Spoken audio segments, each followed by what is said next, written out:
ایک شوہر گھر آیا، اس کی بیوی نے کہا میاں ہمارے غسل خانے کے قریب یہ جو درخت ہے نا اسے کٹوا دو، میری غیرت گوارا نہیں کرتی کہ جب میں نہا رہی ہوتی ہوں، جب میں غسل کر رہی ہوتی ہوں تو اوپر پرندوں کی نظر میرے اوپر پڑتی ہے، میری عزت، میری آبرو، میری حیا، میری شرم یہ گوارا نہیں کرتی کہ میں نہاؤں اوپر پرندوں کی نظر میرے اوپر پڑے، کہ میں غسل کروں اوپر پرندوں کی نظر میرے اوپر پڑے، اس سے پہلے یہ درخت کٹوا دو۔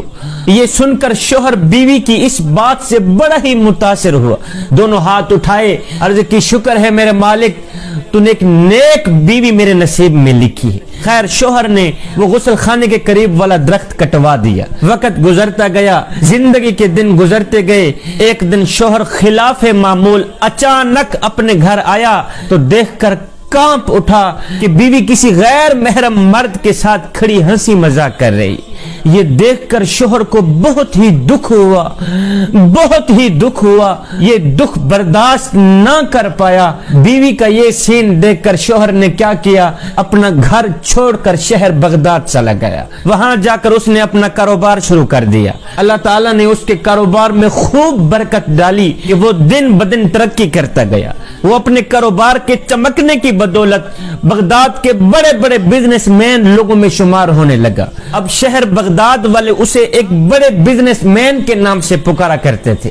کم ہی دنوں میں اس شخص نے اتنی ترقی کی کہ بغداد کے کوتوال تک رسائی حاصل کر لی۔ ایک دن کوتوال کے گھر چوری ہو گئی، پولیس نے مجرم کا سراغ لگانے اور پکڑنے کی بہت کوشش کی مگر ناکام رہی۔ اس بزنس مین نے دیکھا کہ کوتوال کے گھر ایک شیخ آتا جاتا رہتا اور کوتوال اس شیخ کی بے حد عزت اور تعظیم کیا کرتے تھے، لیکن اس بات سے بزنس مین کو سمجھ نہیں آتی تھی کہ شیخ پورا پیر زمین پہ رکھ کے نہیں چلتا تھا، آدھا پیر زمین پہ رکھ کے چلتا تھا، پتہ نہیں کیوں۔ آخر شیخ پورا پاؤں زمین پہ رکھ کے کیوں نہیں چلتا؟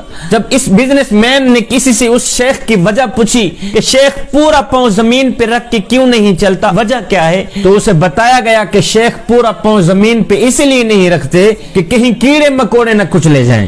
شیخ پورا پاؤں زمین پہ رکھ کے اس لیے نہیں چلتا کہ کہیں کیڑے مکوڑے نہ کچلے جائیں، پیروں کے نیچے کہیں اللہ کی مخلوق نہ کچلی جائے۔ یہ سن کر یہ بزنس مین فوراً کوتوال کے گھر گیا، جا کر کہا میاں مجھے تیرا چور مل گیا ہے۔ کہا وہ کون ہے؟ کہا یہی تمہارا شیخ ہے، یہی تمہارا شیخ تمہارا چور ہے۔ جب تحقیق کی گئی تو سارا مال اسی شیخ کے گھر سے یہ برآمد ہوا، شیخ صاحب چور ہی نکلے۔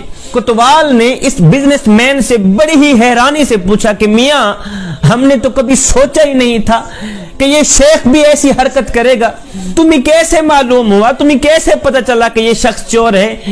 تو اس بزنس مین نے کہا میاں میرے گھر کے درخت نے مجھے بتایا تھا کہ ہر نیکوکار دکھنے والا شخص نیک نہیں ہوتا۔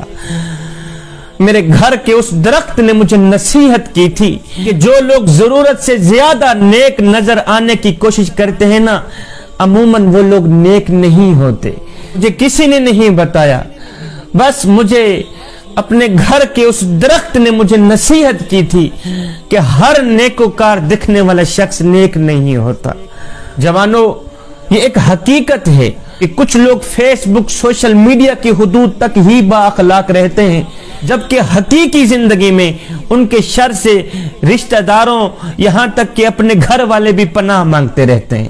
اندر سے اور ہوتے ہیں، باہر سے اور ہوتے ہیں، اندر سے فرعون، باہر سے درویش، اندر سے منافق، باہر سے مومن دکھائی دیتے ہیں۔ جوانوں، نام لیتے ہیں وہ حسین کا، نقل کرتے ہیں یزید کی۔ وہ لوگ مرنا مدینے میں چاہتے ہیں لیکن انجوائے کافروں کو ملک میں کر رہے ہوتے ہیں۔ نا میاں نا، اندر سے بھی ایک بن جا، باہر سے بھی ایک بن جا، اپنا ایک ہی حلیہ رکھ، اپنا ایک ہی انداز رکھ۔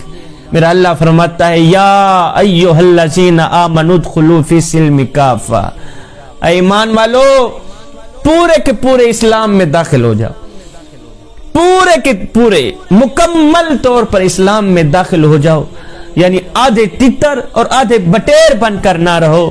اگر کردار یہی ہوا تو پھر مثال وہی ہوگی کہ دھوبی کا کتا نہ گھر کا نہ گھاٹ کا۔